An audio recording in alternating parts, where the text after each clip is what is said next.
Hello everybody and welcome to this playthrough for Pro and Expert Division with variable wins here for the Palm Tree Open Tournament in Golf Clash the game. Video sponsored by Golf Clash and Playdemic. And before we start, make sure that you do hit that thumbs up button, also subscribe to the channel and turn on the notifications. If you want to get the most detailed and best guides for Pro and Expert Division, you go to patreon.com/golfclashtommy. It's not just that you do get guides there, we are continuously helping players to become better players and have a better experience with their gameplay. Make sure that you follow the info box on the right hand side to get the club distance adjustment, elevation adjustment, also what ball and club type I suggest you to play with. Have in mind that these are all suggestions and you don't have to follow them if you don't want to, but there is always a plan behind it. Let's go to hole number one.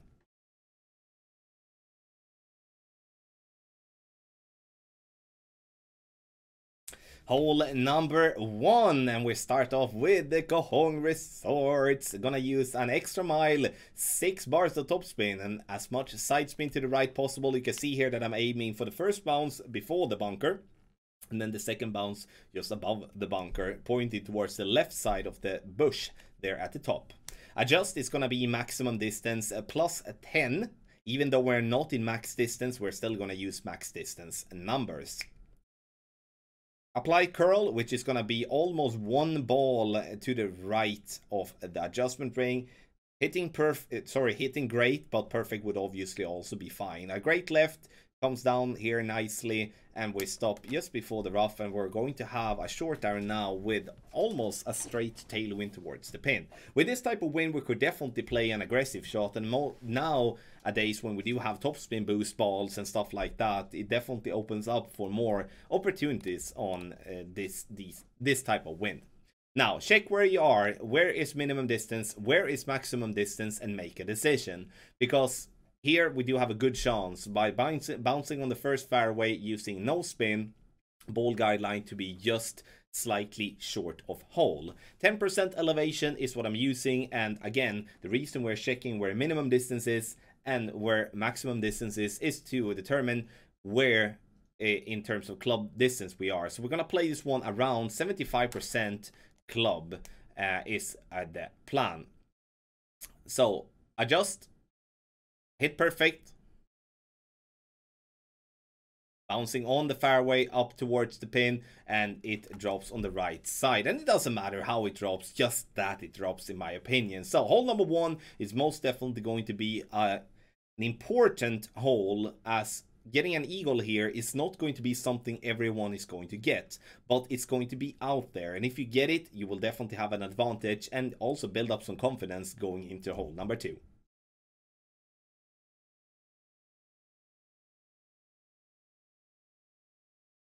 Hole number two, and use the driver with the most topspin possible. In my case, that's going to be the Thor's Hammer. If you do have the possibility to play with, you know, an Apocalypse or an extra mile, that's still going to be fine. We just want to maximize the topspin here, try to get the ball as far down the fairway possible. Adjustment maximum distance plus 10. Once you have done that, you push up to absolute max.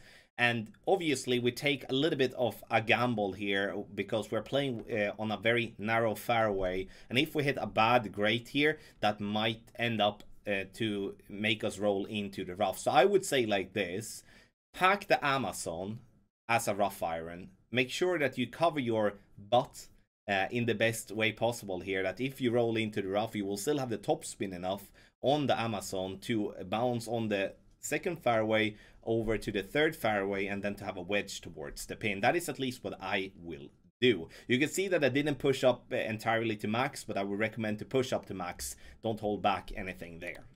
If we do get it to where we want to, we're gonna play a rough bump towards the pin, and here it is going to be somewhat dependent on either playing with a sniper level 9+, or you're gonna play with the Cataclysm or the big dog to have the power, or that you choose a power 4 ball or a power 5 ball from start. This is not going to be an easy shot, even though it is a rough bump, but it is by far the best opportunity to make an albatross to drop here on this hole. I do adjust with, you know, the topspin needed to get the ball to hole. I would say if you do have a tailwind like we have here, we need to leave the ball guideline short of pin, approximately 1 green square, because if the pin wouldn't be made by, you know, steel, then that pin would have been smashed in half after this ball coming in with such a speed. You can see here, you know, we are somewhat lucky to get that ball to actually stay and not bounce out of the hole again. I go with no elevation for the rough bump there, and basically use the plus yardage to determine the adjustment that I'm going to play. So the adjustment is most likely going to be, you know, it's going to be slider based, and it's going to be slightly different from time to time, depending on what plus yardage I'm in and also what type of wind angle I'm going to have. So I would say this is a good chance for an albatross. I would say it's a much better chance that I do think that the general player do think it is, but we're going to get it, and it's time.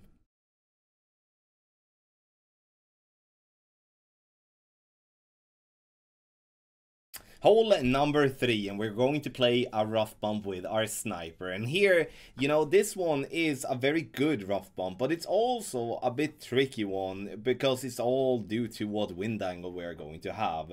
One backspin, one left spin. I'm having top right of the yellow ring by the rough line, ball guideline just slightly short of hole. And this is when we do have a wind coming right to left. If we would be having a more straight wind, I would recommend to have the ball guideline to the hole instead. Adjustment is medium distance plus 10 with a power 3 ball settings, which gives us 1-to-1, meaning if you have 7.3 miles per hour, you adjust 7.3 rings.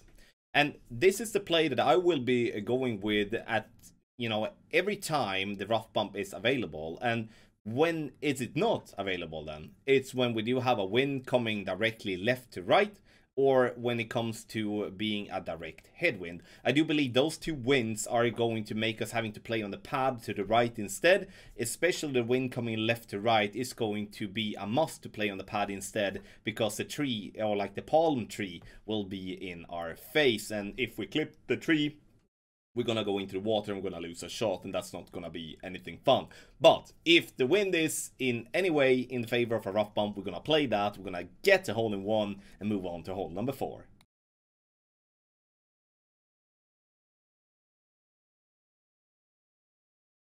Hole number 4, I will give you two options. One where we go aggressive, trying to go for green, which will be the main option. But I will also have a layup option for you, especially for those of you playing with lower level clubs and also more towards the basic ball and marlin ball type of area.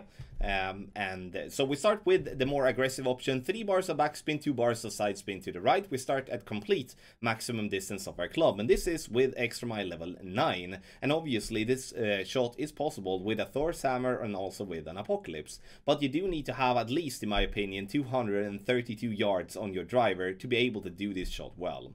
5 rings of overpower, which is close to max overpower. We adjust max plus 15, and we apply half a ball of curl to the right. And our plan here is to get the ball to be down onto the green and just have a very simple putt for an eagle. And, you know, the thing that you need to have in mind here is that if you're using too little overpower and you go into the bunker by the green, like before the green, or into the rough before the green, there is an absolute massive funnel there, which is going to make you drop that shot even with a bad great left or a great right if you adjust it properly. So it's not the end of the world if you go too short. So I would rather try to go short than try to go long, because going into the bunker on the other side of the green is going to be a complete different story in terms of if it's going to be easy or not. For the layup option here on hole number 4, we are going to play down the right hand side. I know that there is a possibility of using topspin to go through the trees, but that has never really been a favorite shot from my end, because we are so dependent on a lot of luck, and I do not think that we should be gambling with the luck that much, especially when we can go just straight down and have a simple short iron for the pin. And this route is going to be the route to play if we have more or less a direct headwind and not being able to use any special balls, and also then not having any, you know, decent leveled up clubs, drivers mainly. Maximum distance with a 10% over adjustment, 6 bars of topspin, just get the ball down there, and have in mind that it's very, very difficult to go too long here, because the end of this fairway is uphill, so it basically goes up and it falls down. So if to roll too long, you're gonna have to play that drive extremely bad. Second shot, we're going to play very close from minimum distance of our club. So what I would recommend here is to go to min, push up approximately 5 rings, and play min, numbers, no elevation here. So I'm applying backspin, no side spin whatsoever, ball guideline to the hole, and obviously trying to stay away from any of the glitchy spots that is on green that could cause a problem. Because now you can see on the video we're not in a glitchy spot, which then it's not going to be any issue whatsoever. Minimum distance, no elevation, hit perfect, and this ball is going to drop every single time. So if you can hit a perfect ball on the second shot, this shot is going to be as much money as the aggressive shot to green is going to be. But again, here we do have to hit perfect. We don't really need to do that on the more aggressive option, where a putt is going to be so much more simpler than playing with a short iron.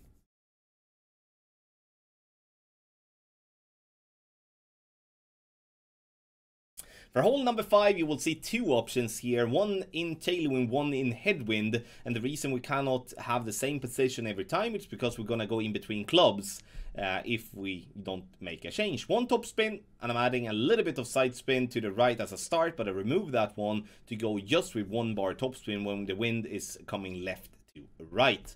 Adjustment is going to be maximum distance with a 40% over adjustment. You can see how much downhill it's going to be. And I could almost argue in maybe adding a little bit more, maybe at plus 50 or plus 60, because we are still going to miss this one here on the right hand side. We just need a little bit more though, because that one zoomed in lovely. This is an extremely tough par 3, and especially when we're going to have to play so zoomed out, meaning that when we cannot zoom in enough and pull our rings as accurate as we can on other par 3s, then it's going to be even more difficult. A katana is, in my opinion, important if you do have tailwind here, because if you're using a power 3 ball, you're going to go in between clubs down to long iron. That's going to be a problem. Sniper is obviously going to be the club. Let's take a look what we shall do in headwind. In headwind, we are going to play with the Rocket. Yes, that is the club to go with, because we do want to have a lot of backspin. I feel that when we do have a headwind, we do take a lot of risk by bouncing over the bunker, which there is obviously risk then to get stuck into the bunker if we're not having enough topspin or just the correct spin. So here we go above the bunker instead to remove that obstacle from place. We're using 7 bars of topspin, and I'm in the end using a little bit of side spin to the left, half a bar. You will notice that a half a bar is not going to be necessary, but that was the feeling I got when I was playing this hole. So, you know, try to disregard a half a bar of left spin. It's not gonna be needed. Minimum distance with a 40% over adjustment here, and then try to hit perfect. The reason I'm having the ball guideline to go through the hole as I'm having is because the headwind here will push our target further back, meaning that we're going to bounce higher up than we aimed. And then to not get the ball stop short, even though we stopped a little bit short there, but even if to make sure that the ball is not going to stop short, we need to let the ball guideline go through the hole pretty heavy. This is, once again, as I said when we looked at the sniper option, this is not going to be a hole-in-one hole here. We might get a drop or 2 from time to time, but that should be considered a massive bonus and will not be what makes you make the weekend round or not, makes you win the tournament or not.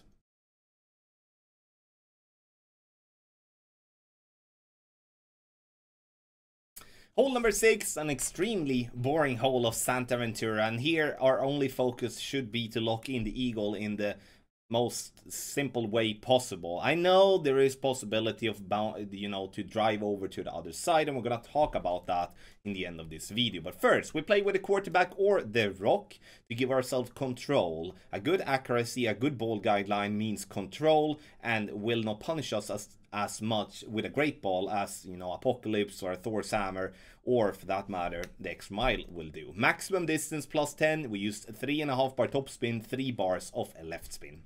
1.5 ball curl to the left, and the plan here is get up to the top left corner of the fairway. The closer we are to the corner, the better it's going to be. And this is totally fine. Like everything above, I would say 315 would in somewhat be fine. But obviously, if you can get it up to 330, it's going to be even better.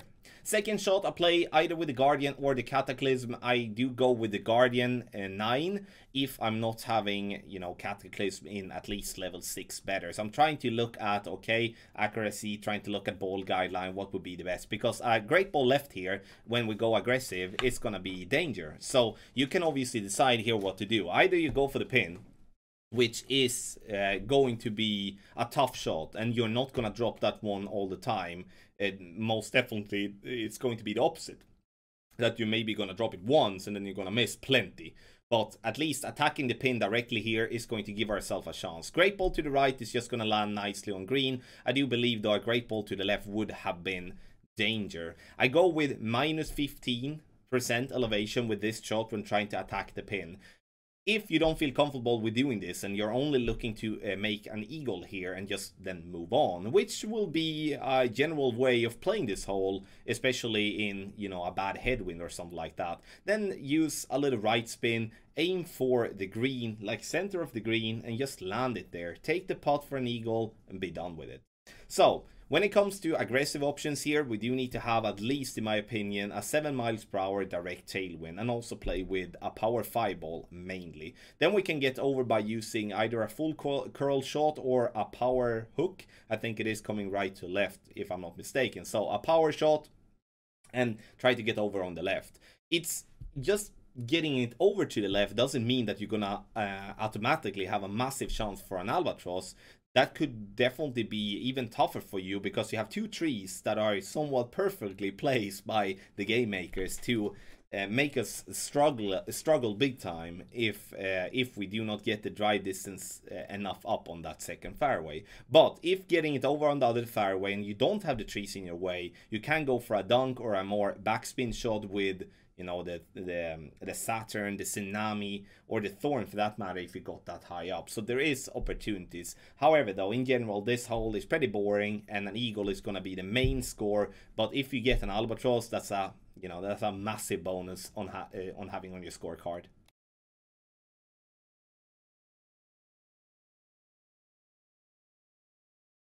Hole number 7, I'm going to go with my sniper and bounce up towards the pin. I know that there is a rough bump here with the Goliath. The problem with that is that it is a very sensitive one, and if we're not having the right wind angle, the rough bump is most definitely not going to be in play at all. So here I'm using 6 bars of backspin ball guideline to the hole when it comes to crosswind. If I would be having tailwind, I would be leaving the ball guideline just slightly short, which means that we would be adding a little bit more backspin, or we would have headwind, and then ball guideline should go through the hole to obviously compensate for the compressed ball guideline. Adjustment is medium distance with a 20% over adjustment, power 2 ball settings, and it bounces as we want to, and we just barely burn the right edge there. If we would just be a little bit more lucky or pulled it correctly, then we would be getting that one to drop for a hole in one. If you do play an expert and the wind is high, it wouldn't be wrong to actually reduce the wind a little bit. Try to get around 7 miles per hour in wind would be absolutely perfect.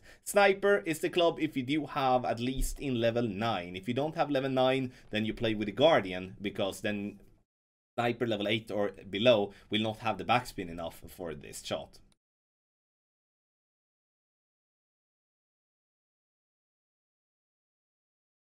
Hole number 8, I will give you 2 versions here. One where we do play just a normal layup option, and one where we go very aggressive in tailwind. So I'm gonna play with a power 3 ball here. Kingmaker or a Titan is going to be my choice. A max side spin to the right and 2 bars of top spin, and having the focus on the tip of the ball guideline to be centered on the second fairway.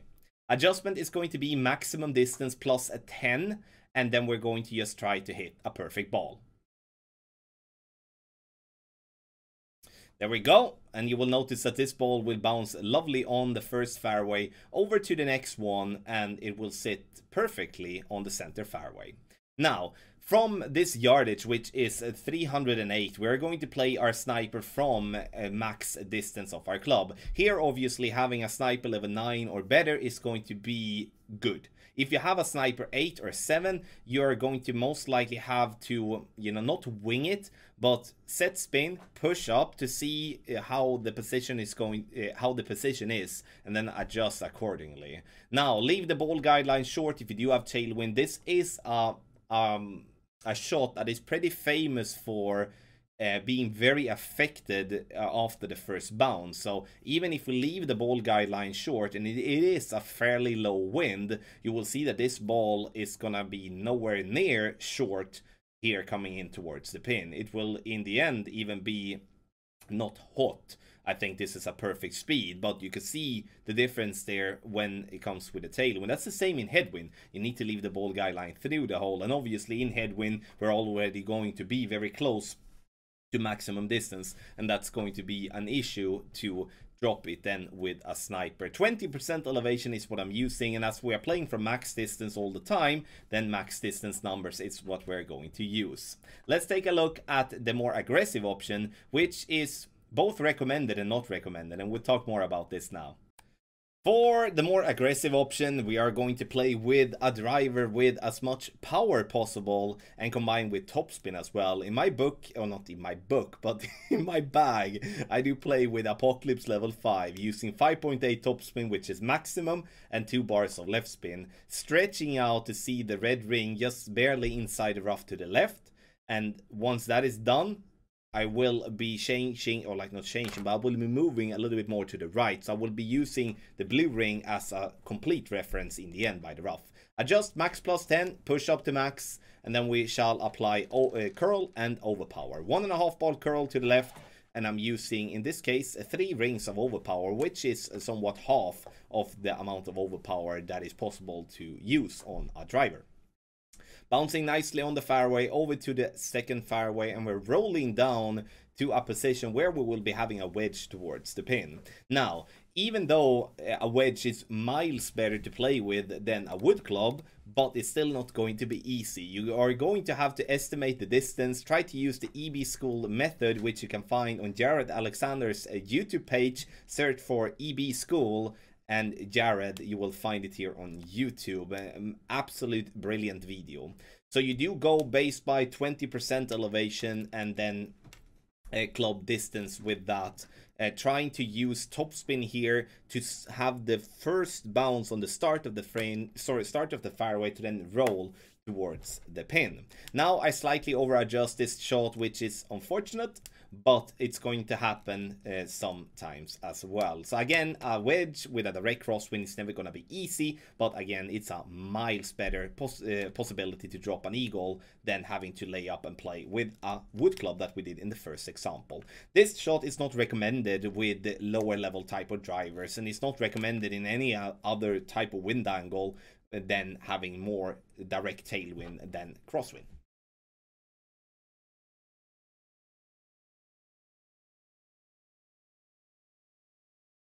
Hole number 9, and here we're going to play over to the second fairway just straight up, and I'm gonna use the extra mile here because we do need the power. Otherwise, if we're playing with the rock or with the quarterback, we're going to have to use too much topspin for my taste to be able to get that ball to stay safely on the second fairway. I know that there will be, in this case, power slice possibilities to go on to the right. You can see they're on the top on this very like this angle of the game screen, but this is a safe way of playing, making sure that we do have a very solid play with a decent chance for an albatross. Maximum distance plus 10, we push up 2 rings after the adjustment and try to hit perfect. The plan here is to get this ball to stop somewhat on the center of this fairway. This one maybe is a little bit smidge too long, but that's, in the end fine. Second shot, we are not going to be able to use our yardage notes because we do not play a linear hole. So we're going to have to try to use the plus yardage on our club. And here I'm looking for the rough bump first and foremost, but look how glitchy that is. That's an absolute no-go. So what we will do is that I will bounce over the corner of that rough using backspin, and if needed, using a little bit of side spin as well. But if you can, try to stay away from side spin. It's much easier to use just backspin in a situation like this. Leave the ball guideline short when it is a tailwind, because you will have an extended ball guideline, and if you're not leaving the ball guideline short, then you're gonna have a problem. Adjusting this shot for 1-1, so we are obviously closer to medium distance of our club. So even if it sets maximum distance on in the info box, it's just to use as a reference in some sort, because you're gonna be somewhere between medium and maximum distance of your club. If you hit perfect, you're gonna be close, and sometimes you're gonna drop the albatross on a fun par 5 of the Oasis to end up it all. Thank you so much everybody for watching this playthrough with variable wins for Pro and Expert Division for the Palm 3 Open Tournament here in Golf Clash the game. Make sure that you do hit the thumbs up button before you go, and also get the Ultimate Tournament guides, the by far the best guides on the market for Pro, Expert and Master, link directly in the description down below. Once again, thank you for watching and good luck in your Golf Clash game.